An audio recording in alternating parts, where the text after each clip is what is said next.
Program to calculate the force. To create an AI Connect program to calculate the force, create a project. In this project, create a basic coding activity. Then follow the given steps.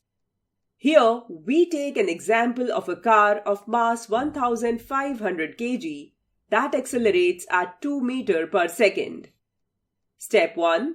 Declare two variables, mass and acceleration, to store the value of mass and acceleration respectively of the car. Block code. Textual code. Step 2. Declare a variable force to store the value of calculated force. Use arithmetic operators to calculate its value. Block code. Textual code. Step 3. Print the value of calculated force.